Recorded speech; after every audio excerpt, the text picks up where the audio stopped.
Hello दोस्तों, आशा करता हूं आप सभी अच्छे होंगे और आप लोग अपनी तैयारी में जुड़े हुए होंगे। रेलवे में वैकेंसी का दौर शुरू हो चुका है और रेलवे धीरे धीरे करके सभी पोस्ट पे वैकेंसी रिलीज कर रही है। रेलवे में जो सबसे बड़ी वैकेंसी है वो ग्रुप डी की वैकेंसी है।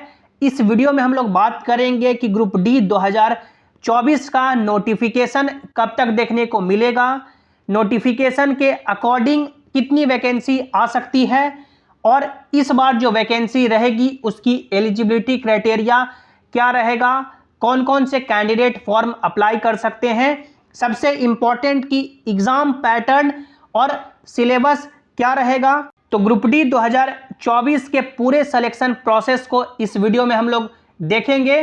पूरे वीडियो को आपको ध्यान से देखना है और यदि आप लोग चैनल पर पहली बार आए हैं या अभी तक भी सब्सक्राइब नहीं किए हैं तो कर लीजिए, ताकि जो भी रेलवे के आगे के अपडेट हो उसकी सही और ऑफिशियल जानकारी आपको रेलवे एम्प्लॉय के द्वारा मिलती रहे, क्योंकि मेरा सिलेक्शन रेलवे में 2019 की वैकेंसी से हो चुका है। तो जो भी आपको यहाँ पे जानकारी मिलेगी वो बिल्कुल ऑफिशियल होगी और ऑथेंटिक होगी।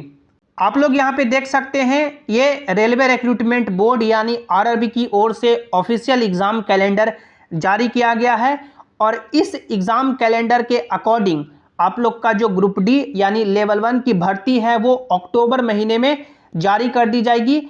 यानी आप लोग ग्रुप डी के लिए अपना फॉर्म है जो अक्टूबर 2024 से फॉर्म अप्लाई कर सकते हैं।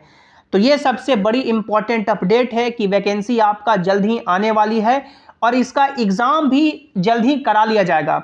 यानी अक्टूबर में जब वैकेंसी आएगी तो आपको मान के चलना है कि जनवरी या फरवरी महीने में, जनवरी से लेकर के फरवरी महीने के बीच में इसका एग्जाम भी हो जाएगा, क्योंकि एक साल में ही पूरी वैकेंसी को कंप्लीट करना है। तो समय आपके पास कम है, अपॉर्चुनिटी अच्छा है 2024 में सिलेक्शन लेने का। तो आप लोग अपनी तैयारी में जुड़े रहें। इसके बाद हम लोग बात करें कि ग्रुप डी की जो वैकेंसी आने वाली है इसमें टोटल कितनी वैकेंसी रह सकती है। तो आप लोग यहाँ पे देख सकते हैं, ये सरकार का एक लेटेस्ट आरटीआई का जवाब है जिसमें यह पूछा गया था कि रेलवे में अभी टोटल कितनी वैकेंसी है ग्रुप सी में और लेवल 1 मिला करके, क्योंकि लेवल 1 जो आपका है यानी ग्रुप डी है वो अब ग्रुप सी में ही इंक्लूड है। आप लोग यहाँ पे देख सकते हैं, total number of non gazetted post vacant that is group C including level 1 in Indian railway as available in these office on 1 February 2024। देख सकते हैं, ये 1 फरवरी 2024 का लेटेस्ट डेटा है। वो बताया गया है कि 2,35,860 वैकेंसी है, 2,35,860 वैकेंसी है लेवल 1 को मिला करके। और आप लोगों ने रेलवे मिनिस्टर अश्विनी वैष्णव का भी स्टेटमेंट सुना होगा कि लेवल 1 यानी ग्रुप डी या ग्रुप सी है जो रेलवे की बैकबोन है और सबसे ज़्यादा जो वैकेंसी आएगी डेफिनेटली लेवल 1 में ही आएगी। तो आपको मान के चलना है कि 2019 में जैसे 1,03,000 वैकेंसी आई थी, 2024 में भी आपको मान के चलना है कि 1 लाख प्लस ही वैकेंसी आपको 2024 में ग्रुप डी की देखने को मिलेगी। तो आप लोग को इस बार 1 लाख में सिलेक्शन ले लेना है, क्योंकि मे भी अगले साल इतनी वैकेंसी ना आए। इसके बाद हम लोग यहाँ पे एलिजिबिलिटी क्राइटेरिया की बात करें कि कौन कौन से कैंडिडेट इसमें फॉर्म अप्लाई कर सकते हैं। तो आप लोग यदि अभी आरआरसी वेस्टर्न रेलवे की वेबसाइट पे जाएंगे, आप लोग गूगल पे या क्रोम पे सर्च करेंगे आरआरसी WR यानी railway recruitment cell WR western railway, तो आपको ये इंपॉर्टेंट नोटिस मिल जाएगा जिसमें आप लोग यहाँ पे देख सकते हैं बताया गया है कि ये नोटिस कई बार यानी कि रेलवे पब्लिश कर चुकी है, जिसमें बताया गया है कि इससे पहले जो ग्रुप डी में वैकेंसी आई थी 2018 में और 2019 में, उसमें एक बार की एजुकेशनल क्वालिफिकेशन में छूट दी गई थी।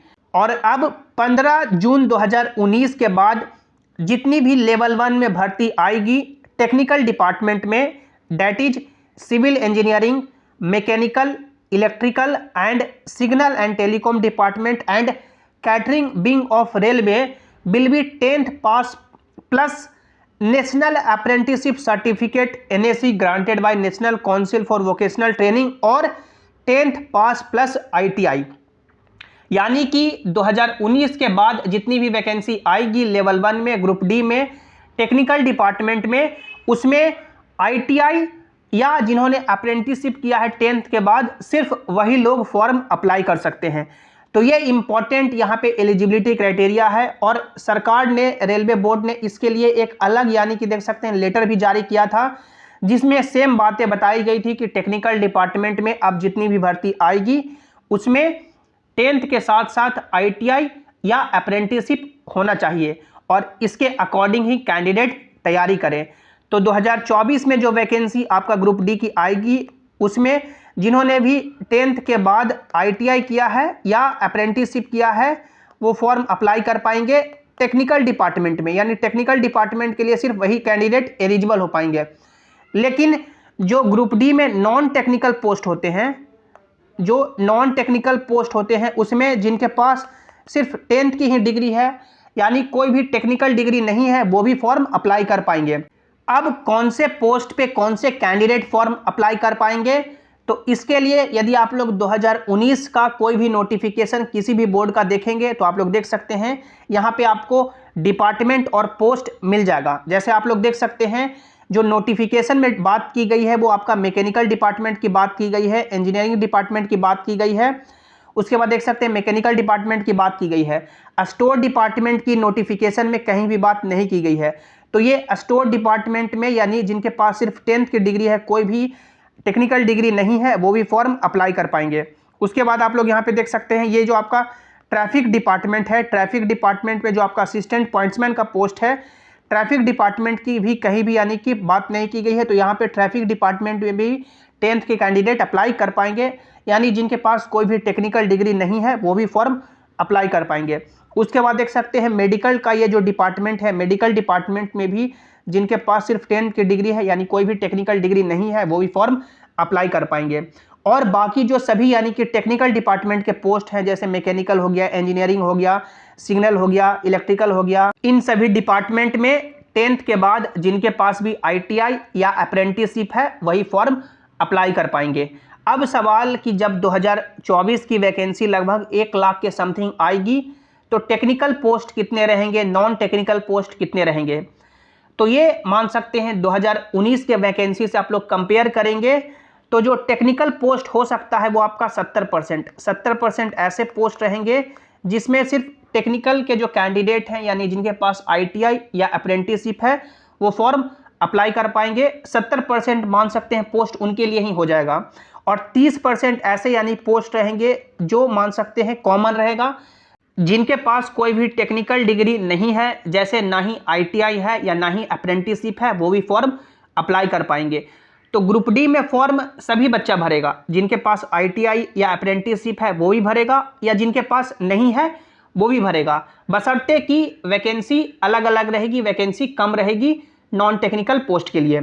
इसके बाद हम लोग आगे बढ़ें और एग्जाम पैटर्न की बात करें तो आप लोग देख सकते हैं ये एग्जाम पैटर्न आपका 2024 में भी संभवतः यही फॉलो किया जाएगा।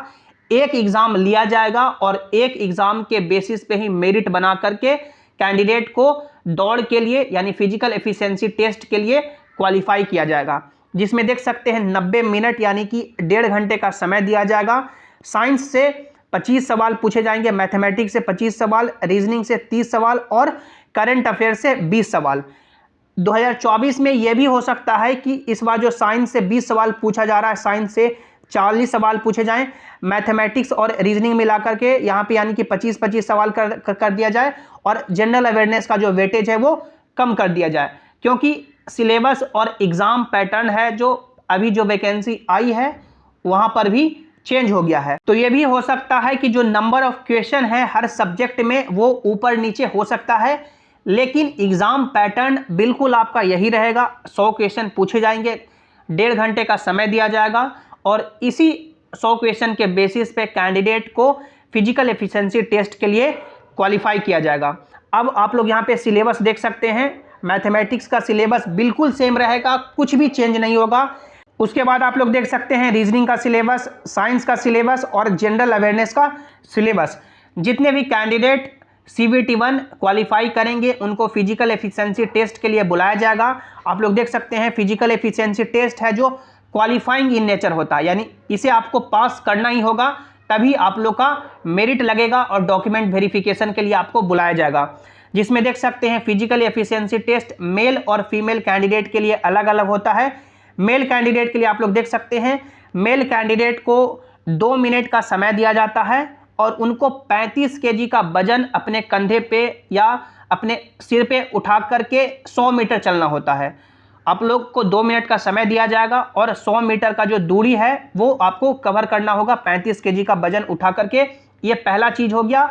और दूसरा चीज़ हो गया कि आपको 4 मिनट 15 सेकंड, आप लोग देख सकते हैं 4 मिनट 15 सेकंड का समय दिया जाएगा और आपको 1 किलोमीटर दौड़ना होगा। दोनों आपको पास करना होगा और आपको दोनों में एक ही बार टाइम दिया जाएगा। फीमेल कैंडिडेट के लिए देख सकते हैं, फीमेल कैंडिडेट को 2 मिनट का समय दिया जाएगा, 100 मीटर चलना होगा, लेकिन वजन यहाँ पे कम हो जाता है, मात्र 20 केजी ही। और फीमेल कैंडिडेट को 5 मिनट 40 सेकंड का समय दिया जाएगा 1 किलोमीटर दौड़ने के लिए। ये दोनों आपको फिजिकल एफिशिएंसी टेस्ट पास करना होगा। उसके बाद आपके नंबर के बेसिस पे आप लोग जो 100 क्वेश्चन 100 नंबर में जितना नंबर लाएंगे, इसके बेसिस पे आपका मेरिट तैयार होगा और आपके मेरिट के बेसिस पे, मेडिकल स्टैंडर्ड के बेसिस पे आपको पोस्ट अलॉट होंगे। तो ये रेलवे ग्रुप डी की पूरी संपूर्ण सिलेक्शन प्रोसेस है।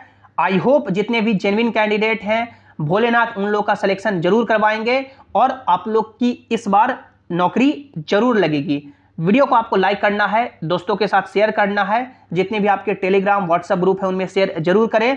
और सभी इंपॉर्टेंट अपडेट के लिए आप लोग टेलीग्राम जेसिंग क्लासेस से भी ज्वाइन हो जाएं, ताकि जो भी नोटिस हो, जो भी अपडेट हो, यहाँ पर आपको मिल सके। लिंक आपको नीचे डिस्क्रिप्शन में दे दिया गया है, या आप लोग टेलीग्राम पे जेसिंग क्लासेस सर्च करके भी जुड़ सकते हैं। मिलते हैं अगली वीडियो में। Thanks for watching, have an awesome day.